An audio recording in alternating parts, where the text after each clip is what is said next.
Olá, tudo bem? Estamos aqui mais uma vez, reunidos para assentarmos à volta da mesa do nosso Deus, pudermos compreender um pouquinho mais sobre a sua palavra, não é? Eu sou o pastor Alan Rodrigues, do Caminho da Luz, seguidores de Jesus, e eu estou aqui para que nós possamos, então, mergulhar e entender as verdades que Deus tem para nós, né? E as coisas tão importantes que Ele tem para nos comunicar e nos fazer entender, nos revelar, né? Sempre maravilhoso ser revelado da palavra de Deus e da sua vontade. Então, eu quero abordar esse assunto de extrema importância para a nossa fé e essa posição que nós fomos chamados expressamente ditas pelo próprio Jesus. Então, eu quero que você entenda a seriedade que é proposta por Deus e que Deus tem para você, tá bem? Mas antes de tudo, eu quero pedir que você realmente colabore com essa obra, que é algo que você não precisa pagar, que você não precisa desembolsar nada.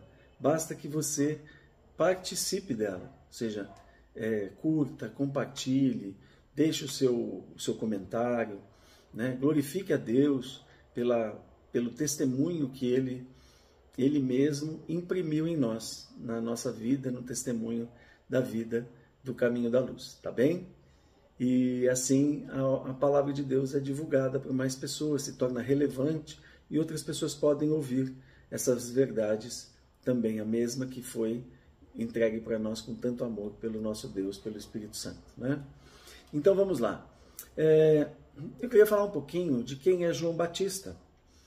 É importante para nós entendermos que João Batista, ele veio após um período de 400 anos que Deus não falava com o seu povo.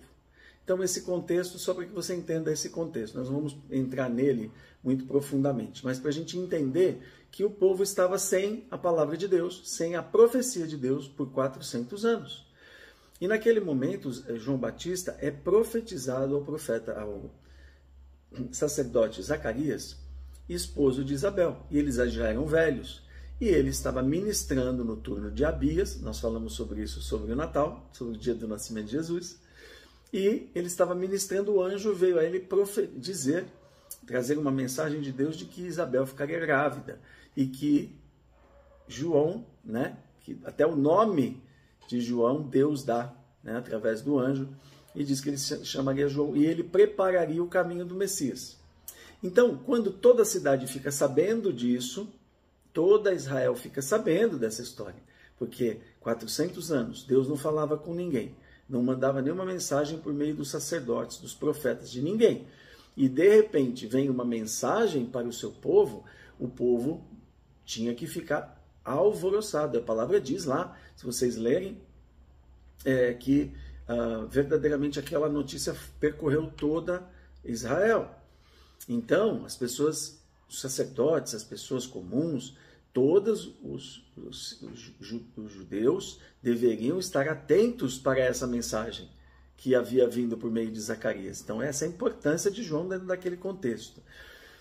Então, que João viria preparar o caminho para isso. É muito importante que nós entendamos.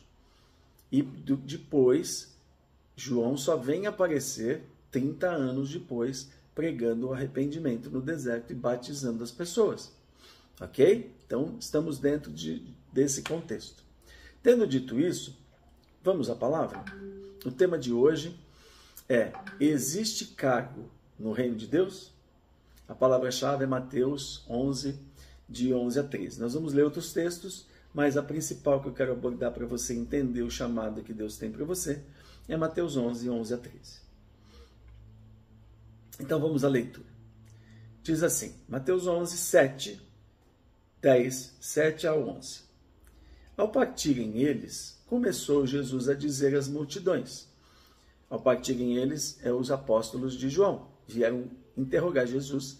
João mandou perguntar: o Senhor é o Messias mesmo ou eu espero outro? João estava preso, triste, desolado, imaginando se tudo que ele tinha feito realmente vinha de Deus. As dúvidas, né, que nós temos quando servimos a Deus e as coisas não dão como a gente imagina, como a gente espera. Então, a partir deles, Jesus disse às multidões a respeito de João. Então, Jesus começa a elogiar João, a mostrar a obra que Deus havia predito por meio dos profetas e que João realizaria. E quem era João? Então, Jesus começa também a lançar em rosto àquelas pessoas a sua rebeldia, sua rebelião, a sua pouca fé, aquilo que eu disse no princípio. O mensageiro de Deus, o anjo de Deus, o enviado de Deus veio e profetizou e revelou a Zacarias que João seria alguém especial, que prepararia a vinda do Messias. Eles deveriam ficar esperando todos os dias, ficar atrás de João desde bebê, quando ele saísse do ventre de Isabel, ficar carregando o menino, esperando para ver o que aconteceria na vida do menino. Eles desprezaram os 30 anos de crescimento de João e não prestaram atenção à mensagem do anjo, a mensagem de Deus para eles. Olha que sério isso. Então Jesus começa mais ou menos que lançar em rosto deles o que eles, como eles estavam rejeitando a mensagem de João a respeito dele. Que vier, que saístes a ver no deserto, o que vocês foram procurar? Um caniço agitado pelo vento? Mas o que vocês foram procurar? Um homem trajando vestes de luxo? Eis que aqueles que trajam vestes luxuosas estão nas casas dos reis. Mas por que saístes? Para ver um profeta? Jesus dizendo, hein? Sim, vos digo e muito mais do que um profeta. Este é aquele que está escrito, eis aí envio eu ante a tua face o meu mensageiro, que há de preparar adiante de ti o teu caminho. O profeta já profetizava que para o anúncio do Messias viria um anunciador, um proclamador da vinda do Messias. E a Bíblia dizia que era Isaías, mas era figuradamente, era uma figura de Isaías, na mesma proporção, no poder de Isaías, né? Em verdade vos digo que entre nascido de mulher não surgiu outro maior que João, o Batista. Mas aquele que é menor no reino dos céus é maior do que ele. E desde os dias de João Batista até agora, o reino dos céus é tomado à força, e os violentos o tomam de assalto. Pois todos os profetas e a lei profetizaram até João. E se quereis dar crédito, este é o Elias que haveria de vir. Porque Jesus está se remetendo à profecia de Isaías, falando de Elias, que Elias viria, que o precursor de Jesus, o anunciador de Jesus viria na força de Elias, referindo-se ao profeta Elias que profetizava sobre Jesus. E quem tem ouvidos, ouça. Ou seja, ele está dizendo, vocês não prestaram atenção que João é o profeta esperado pelas profecias, dizendo a respeito de mim. E vocês foram procurar no deserto o quê? Essas duas coisas nas quais nós vamos refletir agora. Então, o que é um caniço agitado pelo vento? A que Jesus está se referindo? O que vocês foram procurar no deserto? Procurar João, porque João andava no deserto, se vestia de peles de camelo e comia gafanhotos e mel silvestre. Ele não andava como uma pessoa comum, ele andava como vestido como um profeta. Então ele começa a lançar no rosto deles, vocês foram procurar o que lá no deserto? Um caniço agitado pelo vento? O termo caniço agitado pelo vento significa alguém que fale o que vocês querem ouvir? Alguém que a mensagem dele é essa mensagem que vocês têm propagado, uma mensagem distorcida do Evangelho, da Bíblia, da Torá, da lei de Deus, distorcida como vocês fazem? Ou seja, uma Maria vai com as outras? Alguém que se molda às palavras que vocês falam? Né? Jesus está dizendo, João, ele não se dobra a essas mensagens distorcidas de vocês, aos interesses políticos e religiosos de vocês. Ele não mudou a doutrina, ele não copia o que vocês fazem. Ele não se curvou à religião distorcida de vocês. Ele não corrompeu a palavra para ser aceito por vocês. Ele pregou: arrependam-se, mesmo com a perda da própria vida, porque João aqui agora está preso, porque Herodes ouviu de João que ele estava cometendo adultério por estar com a esposa do seu irmão e por muitas outras atrocidades que ele cometia. Então João preferiu perder o pescoço, a própria cabeça, o sangue, ele deu o sangue dele pelo evangelho verdadeiro. É isso que Jesus está dizendo: caniço agitado pelo vento. O caniço no deserto, com o vento, ele se dobra. O que é se dobrar? Tá tudo bem, pode só um pouquinho, né? Relativiza-se a mensagem. Pode isso, pode aquilo, não tem problema. Jesus é de amor, ele aceita tudo. Jesus não julga ninguém, né? O que eu estou fazendo, as obras que eu estou fazendo, não. O evangelho tem que ser pregado como ele é, com todas as suas verdades e integralmente. E é isso que Jesus está dizendo para aqueles religiosos. Está lançando na cara deles. Vocês pensaram que vocês iam no deserto ficar ouvindo coisas agradáveis para vocês? Não. João veio com uma palavra dura: arrependam-se, porque é chegado o reino de Deus. Sério isso, hein? E também aí ele se refere a outra característica que eles esperavam. Alguém trajando linho fino ou vestes luxuosas? Foram isso que vocês foram buscar lá no deserto? Com a mensagem do João? Ele se vestia de pele de animais, pele de camelo, e com cinto de couro. Como se vestiam os profetas naquela época? Zacarias 13:4 diz assim: e acontecerá naquele dia que os profetas se envergonharão, cada um da sua visão, quando profetizarem, nem mais se vestirão de manto de pelos para mentirem. Então, Zacarias está dizendo aqui que o manto de pelos, que a pele de couro, de pelo, de animais, era uma característica daquele que profetizava em nome de Deus. Mas pela vergonha de profetizar mentiras, eles nem vestiriam mais essas vestes. Então está mostrando lá em Zacarias como os profetas se vestiam. Em 2 Reis 1:8 diz assim: eles responderam: ele vestia roupa de pelos e usava cinto de couro. O rei concluiu: era o tesbita Elias.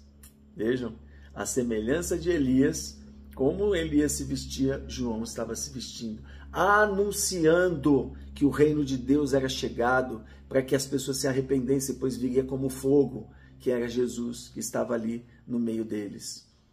Em Gênesis 3:21, e fez o Senhor Deus a Adão e a sua mulher túnicas de peles e os vestiu. Eu não ensinei aqui já que as peles eram a cobertura, que eram Cristo crucificado, justificando Adão e Eva, e que eles agora passariam a ser profetas de Deus na terra para os seus filhos? Pois esses eram os vestidos dos profetas. Então a sociedade dessa época tinha se corrompido. Ao invés de serem profetas para a humanidade, profetas para as pessoas, nesses 400 anos, tinha se vendido aos prazeres dos palácios, dos templos, pelo poder e pelo dinheiro, vestido vestes suntuosas. E era esse tipo de mensageiro que eles esperavam. Eles esperavam um Jesus, um libertador todo-poderoso, um rei forte, poderoso, com um exército, né, maravilhoso, que tomasse a cidade, tomasse dos romanos aquele reino e constituísse de novo a Jerusalém e devolvesse o reino de Israel para o seu povo e a soberania de Deus. Mas Deus não faz isso no meio de pecadores. E eles tinham se corrompido e Deus não iria vir para restituir um reino terreno, mas um reino dos céus.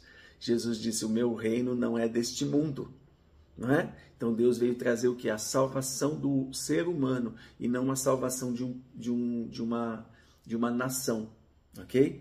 E eles não entenderam isso, né? Então Jesus está dizendo para eles: nem a cana e nem as vestes, nem a cana que se dobra e nem as vestes suntuosas. Jesus está dizendo: João não se corrompeu como vocês. Então, aqui, o texto-chave que eu disse para vocês, quando Jesus fala sobre isso, mas aquele que é menor, né, aquele nascido de mulher, em verdade vos digo que aquele que entre os nascidos de mulher não surgiu outro maior que João, o Batista. Mas aquele que é menor no reino dos céus é maior do que ele. E o que Jesus está querendo dizer com isso? Essa é a mensagem que eu quero trazer para você. Esse é um chamado e uma verdade que Deus oferece para você agora, nos dias de hoje. Quando Jesus diz que os nascidos de mulher, ele está falando do nascimento humano, carnal.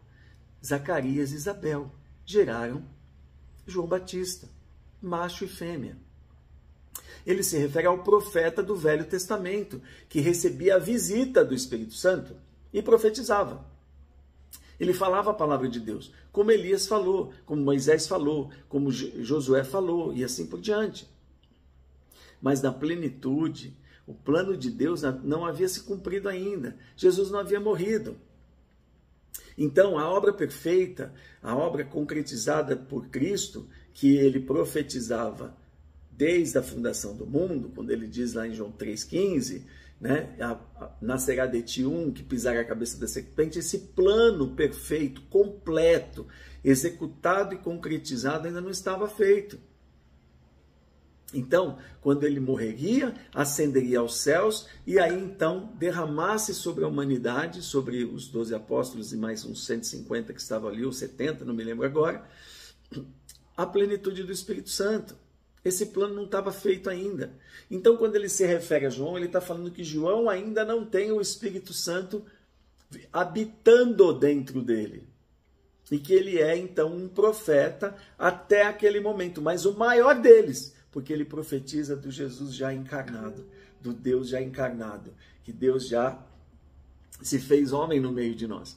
Então, de todos os profetas que profetizaram figuras, né, que falaram acerca de Jesus, né, que eram profetas messiânicos, como a gente diz, que falavam do Messias, que profetizavam o Messias como Deus profetiza por toda a Escritura, agora João está profetizando com Jesus encarnado, com o Messias vivo, entre nós. Então ele é o maior dos profetas, o mais importante, o maior de todos, o mais o preferido, vamos dizer assim, né? Não me lembro agora a palavra, o privilegiado, o mais privilegiado, que agora ele não está profetizando de algo que vai acontecer, mas algo que está acontecendo agora, já nesse momento. Então ele é o maior de todos os profetas. Mas, então, o que se refere que agora, quanto aos menores, o menor no reino de Deus é maior do que João? Como assim? Existe... Quem é? Que reino de Deus é esse? Jesus está falando da obra concluída. E quando ele ascenderia e disse, daqui 10 dias, aguardem 10 dias aqui, que eu vou derramar o Espírito Santo, até que o Espírito Santo venha até vocês. Eu não vos deixarei órfãos, enviarei o Paráclito, o ajudador, para que esteja com vocês todo o tempo, ele me glorificará. Fiquem aí, é a ordem que ele deu.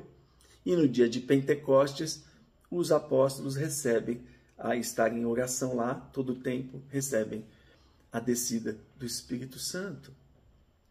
Então ele se refere que agora o plano, a obra foi completa. Tudo aquilo que era figura, agora passou por meio dos profetas, já é realidade. Então não há necessidade de sacrifício mais. Cristo entrou uma vez no tabernáculo e se sacrificou por nós, uma única vez. E agora você tem esse privilégio. Todo aquele que recebeu essa promessa, agora cumprida, que aceita Cristo como Senhor e recebe o Espírito Santo, tem o penhor da salvação. Isso é um plano eterno. Você recebe a salvação para sempre. Você não necessita mais fazer sacrifícios contínuos pelo pecado. Mas Cristo agora é o sacrifício eterno diante de Deus. Então, todo aquele que tem a promessa cumprida, que é o Espírito Santo nele eternamente, não como João, que era passageiro, não como os profetas, que era passageiro, não como Abraão, que era passageiro, Jacó e assim por diante, quando Deus queria se manifestar, até por meio de Moisés. Todo aquele do Novo Testamento agora, da Nova Aliança, que aceitou, que recebe Cristo como Senhor, que entra para a igreja, que se batiza, que segue o Evangelho de Cristo, é maior do que todos os profetas que passaram. E esse é o chamado que Deus está fazendo para você agora. Você ser... Gente, depois nós pregamos sobre isso, senão eu vou me empolgar. Vou ser breve, porque o vídeo é breve. Mas esse é o tamanho do chamado, do privilégio que Jesus está te concedendo. De ser definitivamente filho de Deus adotado pelo sangue de Jesus. Tá? Só para completar uma chavinha disso, eles nunca aceitavam essa mensagem, porque depois no 15 eles dizem, Jesus lança na cara deles, né? Veio João, né? João 11, 15, 16, 18 diz lá, portanto veio João não comendo nem bebendo, quer dizer, vivia lá no deserto anunciando arrependam-se, né? Não se dobrando às mensagens distorcidas, às heresias deles, e se vestindo de pelo, e eles dizem, tem demônio. Veja como eles rejeitavam a palavra, mesmo sabendo que João era um profeta, tinha vindo de Zacarias e de Isabel estéril. Aí ele diz, Jesus, vem o Filho do Homem comendo e bebendo, e vocês dizem, eis aí um comilão e bebelão. Para quem não quer o Evangelho, tudo é uma desculpa. Vamos pular, depois a gente fala sobre isso. Então eu quero concluir para você. Veja, em primeiro lugar, qual o significado e relevância Deus te dá hoje, dá para você hoje.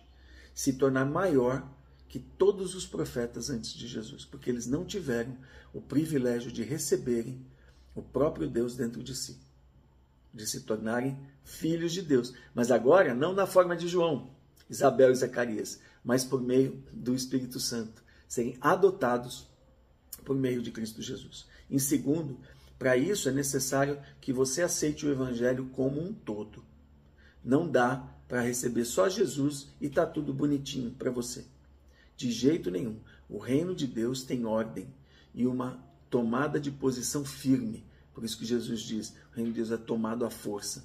Você precisa tomar essa decisão e aceitar o Evangelho todo na tua vida, para que você viva uma vida de plenitude, em plena alegria, apesar da tribulação, mas em plena alegria e gozo, sabendo qual é o objetivo seu, que é o reino de Deus. João não se dobrou, nem se corrompeu. E em terceiro, Deus espera essa decisão de você agora. Pai querido, em nome de Jesus, teu Filho, que quantas mensagens, quanto poder a tua palavra contém, quanta revelação, quantas verdades ela está pronta para nos entregar, para entregar a todo aquele que crer e que for chamado pelo seu decreto, que é o Cristo crucificado. Que aqueles que ouvem essa mensagem possam verdadeiramente tomarem uma posição hoje ao teu chamado e ao privilégio que o Senhor deu aos homens, serem chamados teus filhos. Nós nos atentamos tanto para o passado, para o abrir o Mar Vermelho, por muitos prodígios e maravilhas que o Senhor realizou, mas não entendemos que nós temos o privilégio maior do que aqueles que fizeram prodígios e maravilhas no Egito, nas pragas, que foram homens usados com poderes e maravilhas, como Elias, mas o Elias que anuncia o Filho de Deus e o Espírito de Deus habitando no homem é muito maior do que qualquer outro profeta do passado. Que essa verdade realmente seja impressa no coração daqueles que ouvem essa mensagem. Eu te bendigo no nome do teu Filho Jesus e no poder do teu Espírito Santo. Amém.